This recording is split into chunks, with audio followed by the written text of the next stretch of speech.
The 2002 remake of Resident Evil is considered a masterclass of horror video games.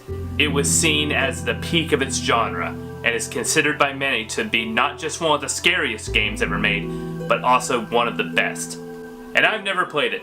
Welcome to a brand new series of mine, Late to the Game, where I go over critically acclaimed games from the past that for some reason I just never got around to or neglected, unfortunately. If you saw my NES on Switch First Impressions video, you know that there are some classics even back on the NES that I haven't got around to, such as Mario 3 and an unnamed Zelda that I'll touch one day, but not today. So this series is my chance to make good on some of the games I've neglected for some reason or another.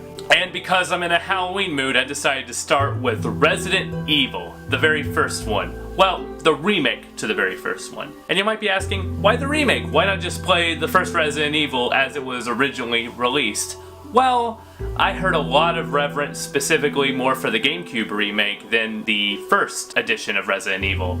I know a lot of fans love Resident Evil 2, and with that remake coming out, I thought it was more fitting to go and play the first remake, especially since it got a nice HD coat of paint on the new consoles, and I've been really looking forward to playing this one. I'm going to start with going a little bit into my history of the series. The only Resident Evil game I've played multiple times, give you, is Resident Evil 4 on the PlayStation 2, and I got again for Xbox One at that nice 60 frames per second. Mwah, beautiful. One of my favorite games. But for some reason, it's the only one I've played. I haven't touched 5 or 6, I haven't touched 7, I haven't touched 1, 2, Nemesis, Outbreak, Code Veronica.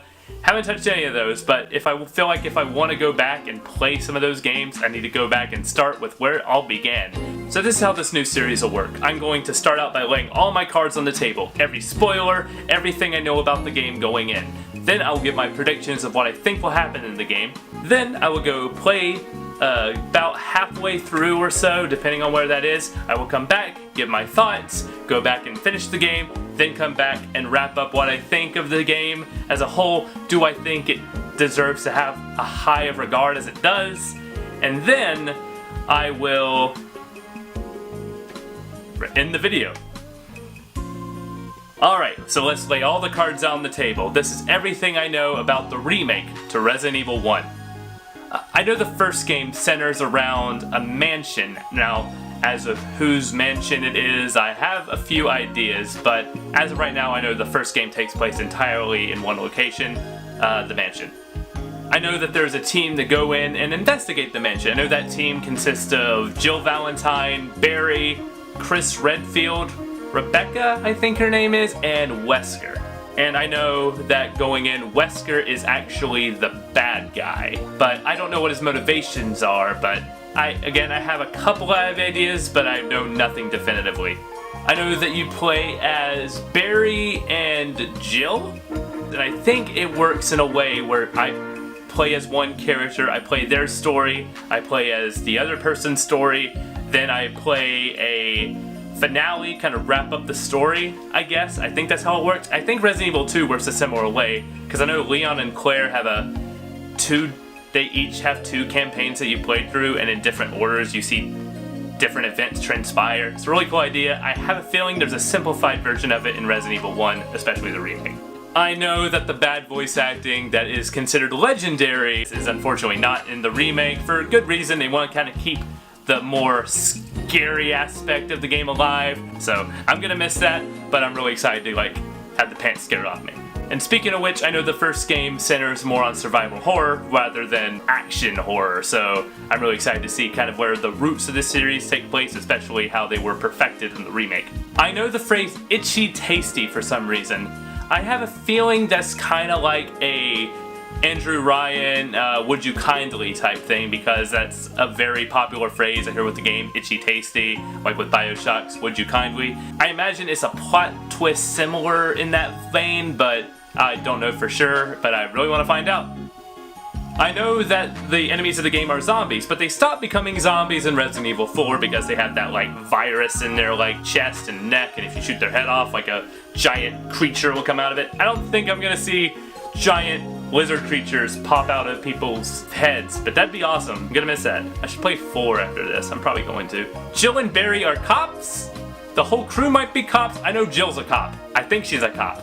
Barry might be a cop.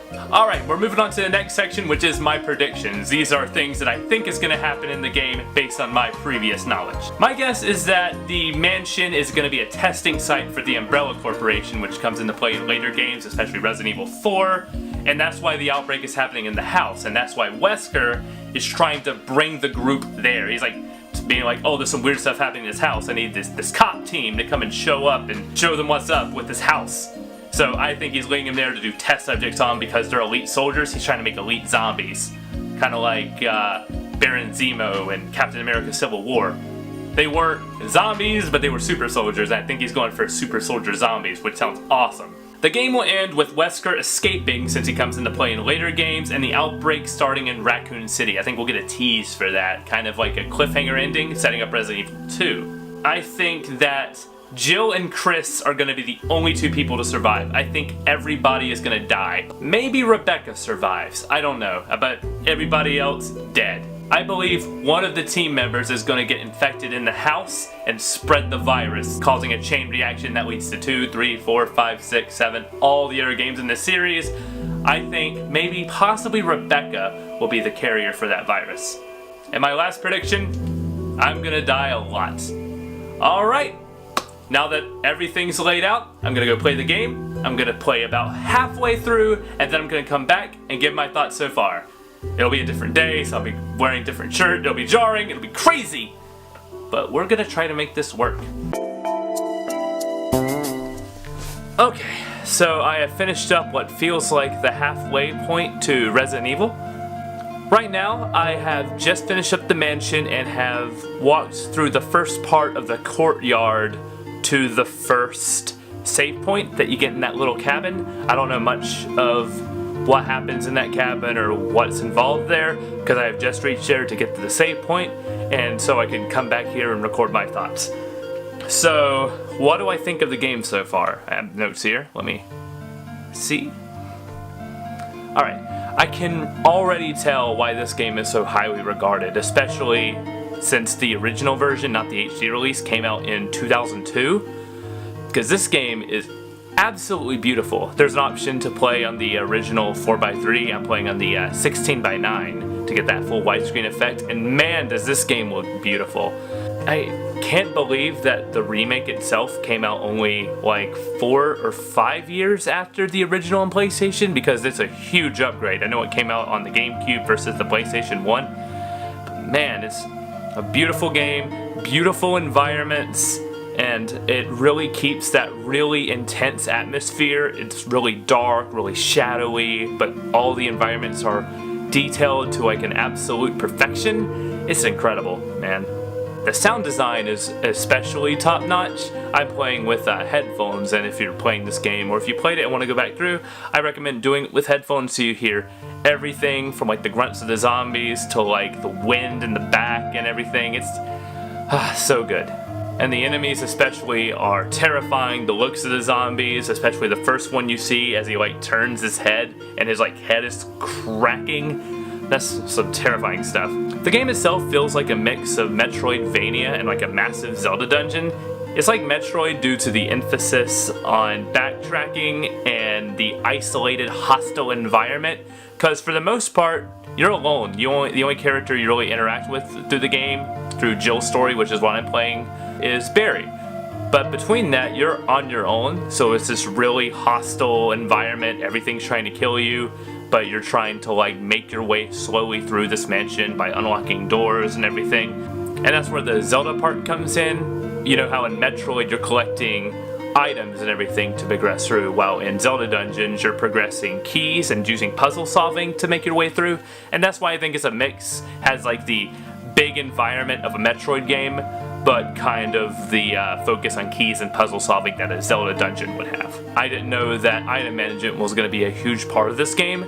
Constantly like managing my inventory, shuffling, okay, I don't think I need this now. If I need it, I'll come back to the safe room for it. Those trans-dimensional boxes that you find are actually really handy, because any safe room, if I put the item that is important in the west side of the mansion and I go back to the east side of the mansion and I need that item, I can just open the chest and it's still there, even though I put it on the other side of the mansion. So that's really cool. I didn't know the item management again would be a huge deal. I like it when the keys disappear when you don't need them anymore. Like once I finished the sword key, it gave me the option to discard the key because I had unlocked all the doors with it.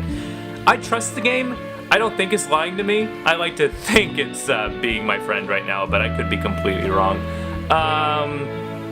Yeah, so that cuts down on backtracking, and there's a lot of backtracking you do, so the fact that it saves you just a couple more trips back to a safe room is, I'm incredibly thankful for. Even though this game is mostly played straight, I feel like the callbacks to the voice acting of the original, especially Barry's, you'd fit nicely into a sandwich line, calls back to the famous, or infamous I should say, you were almost a Jill sandwich.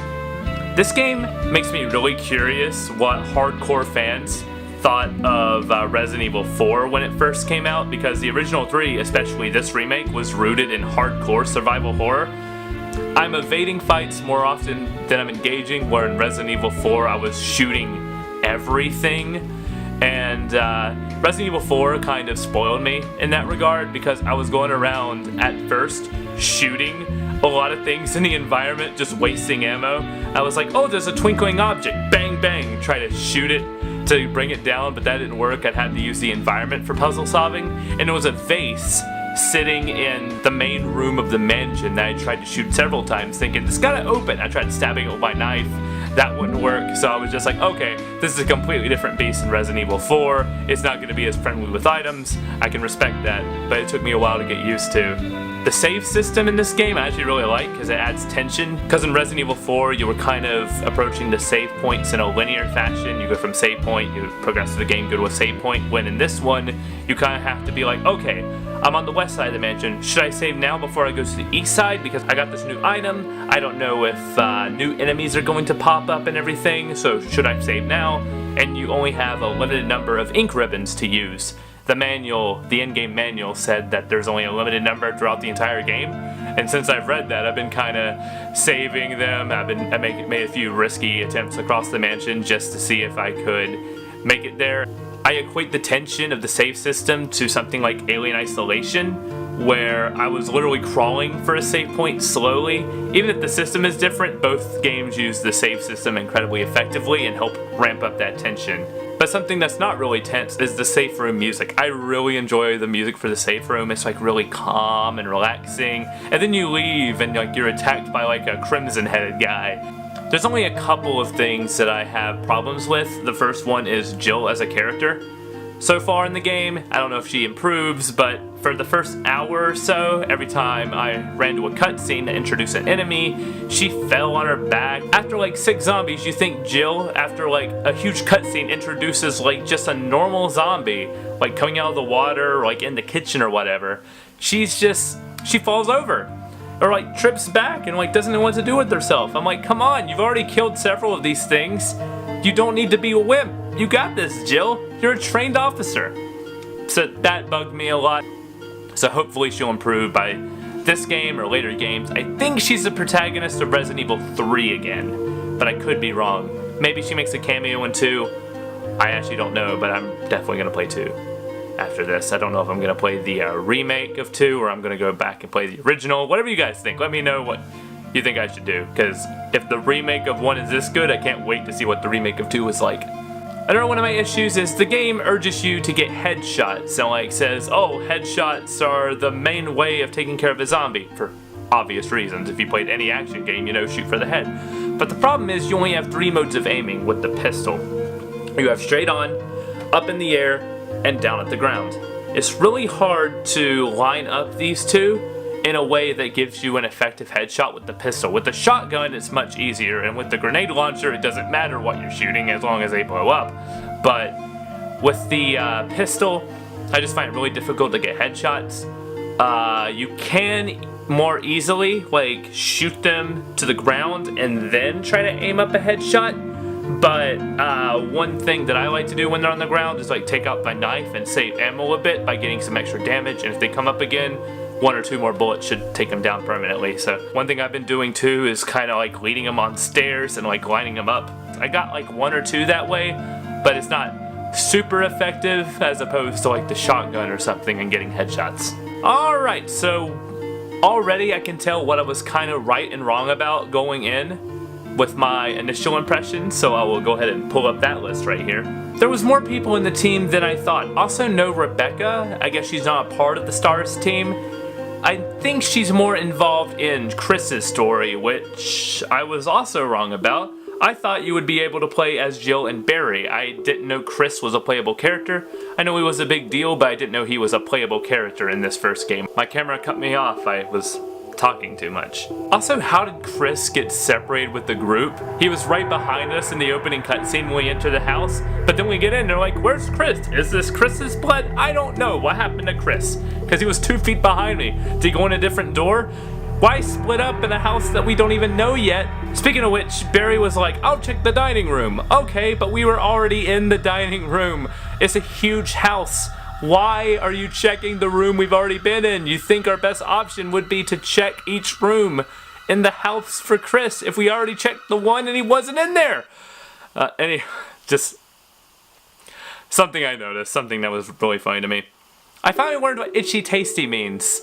It was a really compelling journal entry about a man who was slowly losing his sanity and giving in to the darkness inside of him and becoming a zombie. It was really interesting, but it wasn't what I expected it to be. I was expecting more something akin to Would You Kindly from BioShock, something that reframes the entire game from a new perspective, makes you go, oh man, this is completely different than what I thought it was going to be. I was expecting something like that because it's a phrase I heard over and over again, like Would You Kindly from BioShock, but it didn't turn out to be that way, so I thought that was really interesting. I made some predictions with my first section of this video, but I don't know enough to confirm anything.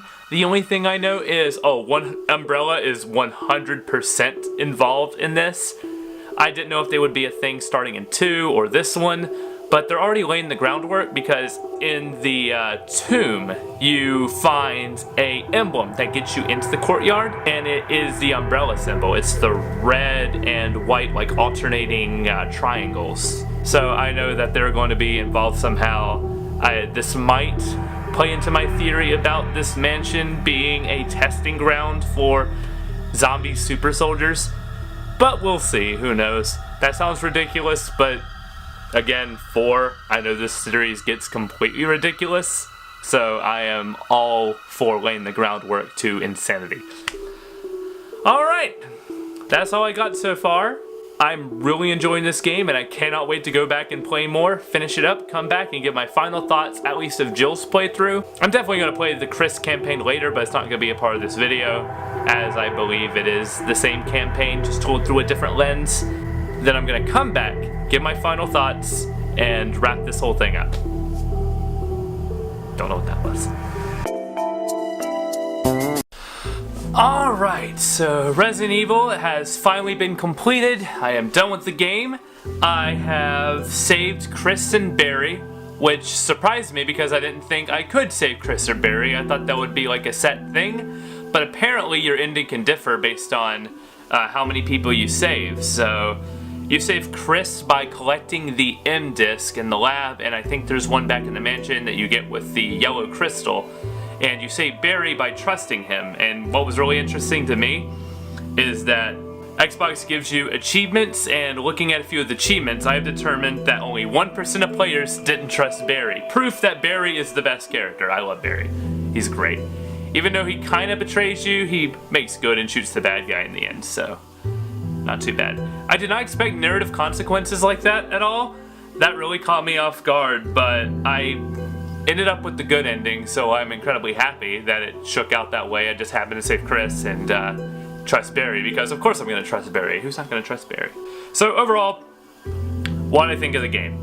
I enjoyed the first half more. The second half was a bit more linear in structure, kind of like Resident Evil 4, but the combat is still focused on survival horror, so all my gripes with the combat in the first half apply here, except it's a lot more linear and more action focused in the second half. There are more bosses, like the plant, you fight the snake again, the black tiger spider, and you fight the tyrant at the end twice, so there's a lot more bosses in the second half. But I enjoyed the first half more. because I liked the whole puzzle boxy nature, figuring out where to go in the mansion, I really liked, and once you finally figure out where to go, you had a lot more aha moments. Here it was like, okay, I got the key, gotta go back upstairs, use the key once, find out what's in the room, get another key, go back and find the other door, so that was fine, but I liked the first half more. Near the end of the game, it kind of becomes a chore at the end because you go from the tunnels all the way back to the mansion, and that part especially, you have to sit through all of the door opening animation, and there's a lot of doors blocking you from the tunnels to back to the mansion. So I was opening doors and watching that slow animation over and over again. I didn't mind it so much in the mansion because like it was building the atmosphere. I was in a room a lot longer rather than going right from place to place to place. So that just all stacked up on each other. I wish I could skip that. I know it's hiding loading screens, but I still wish I could have sped it up just a little bit faster. The scariest cutscene in the game was actually during that segment though. It was when you first return to the mansion and then you know something's following you. It's just like this first person shot of this beast like crawling for you really fast, going through areas you've just been a lot faster than you were going. So it really builds up this enemy. Your brain makes it out to be a lot worse than it actually is. But when you actually see the hunters, it's really terrifying too, because that cutscene really built them out to be like terrifying beasts and everything. So when you see them the first time, you're like, I need to get out of here. These guys are bad news. So I really like that. That was the scariest moment of the game by far for me, and I really loved that bit. In the first half of this video, I talked a little bit about how the first half was kind of similar to Metroid in that you're finding items to progress further inside the mansion and going through places you've already been. But to continue on that route, in Metroid you have to always escape an exploding base at the end of the game, and you do the same thing here, complete with a countdown and everything. So I just thought that was funny how much I compared the first half to Metroid, and then to have this at the end kind of just made me laugh a little bit, going, it's like Metroid, that's funny. One cool thing I noticed in the labs when you're using the computer, the password to unlock the doors is Ada, which Ada Wong is a character in Resident Evil 4, and I think she's a character in Resident Evil 2 as well. So the fact that they're laying the groundwork here for her is incredibly interesting, and I really want to see where her plotline goes, especially because I know in 4 she knows Leon and she just shows up out of nowhere and does some stuff and then leaves and then comes back. I'm really focused on her as a character now, just to see what all she's up to and who she's really working for. There's a really compelling narrative thread in the second half of the game. When you first get to the cabin, you're greeted with journal entries having to do with a girl named Lisa and the death of her family and the experiments that were done on them. And throughout the game, you run into Lisa. She's like a chain-bound zombie and everything. You run into her multiple times. She's incredibly dangerous. You have to get out of there each time. You can't confront her. And the climax of this part of the game results in a boss fight with her and a choice where you can save Barry or let Barry die. In order to defeat the boss, you have to open her mom's tomb, and she looks inside and sees the bones of her mother, and she's incredibly distraught. She picks up her mother's skull, walks over to a ledge, and then jumps off it. It's an incredibly sad moment and a really good climax for this part of the game, and that story especially. I just thought it was really well done. I wasn't expecting it to be handled that well. So her home in the game is referred to as the Residence, and because she's a very prominent figure in the game, I imagine the phrase Resident Evil is actually referring to her. I always thought it related back to the mansion from the first game, but the fact that it's relating to her specifically is incredibly interesting. I wonder if she's brought up again, because the whole series is titled Resident Evil, so I imagine if they just didn't expect this game to have sequel after sequel and they can't rename it, so if it was that thing, or if she has like the groundwork laid out and her story is actually a domino effect through other games. I know the game's called Biohazard in Japan, which probably makes a lot more sense because they're zombies. Biohazard makes sense. Da, da, da, da, da. Makes me appreciate the title Resident Evil a lot more, knowing what it actually means. Alright, so now let's revisit everything that I've talked about in my first part of this video, everything I thought I knew about Resident Evil 1, and of course my predictions, and we'll see what I got right and what I got wrong. Alright, I said the first game centers around the mansion, and I was mostly correct on that. The mansion is very prominent in the first half. You do go to some other areas, such as the courtyard and the tunnels and the labs. I didn't expect there to be that much. I expected a mansion and like a secret lab underneath, but there was actually a lot more to it than that. When I talked about the team, I mentioned Jill, Chris, Barry, Rebecca, and Wesker. I didn't know there would be more non-essential members. There's Joseph and some more people in the mansion, non-essential members of the team who die. Like, one dies because of the snake and one is killed by the first zombie in the game. Like, really get better, dude. I knew Wesker was the bad guy, and I thought he was the leader of Umbrella, but it turns out he's not the leader, and he admits to being a puppet, but I don't know about that. I think he has something else going on. Maybe he's playing both sides. I wonder what Wesker's true intentions are. That's incredibly interesting to me, and I wonder if they ever make good on that, because I know the game goes kind of off the rails in 6th, or so I hear, so I wonder if they ever get to the end of that plot line or not. Alright, so my predictions. I guessed that the mansion was really a testing site for Umbrella. There was a zombie outbreak in the house, and Wesker is leading the team there for test subjects. The mansion is 100% an Umbrella testing ground. I'm still unsure of Wesker's true intentions for bringing the team there. I don't know if that's explained more in Chris's story, but one thing I'm surprised I got right was I predicted that zombie super soldiers would be a thing. My off-the-wall guess was that the team was going to be led there and they were going to turn into zombie super soldiers because they're the STARS unit, kind of like the end of Captain America Civil War. And I got a zombie super soldier.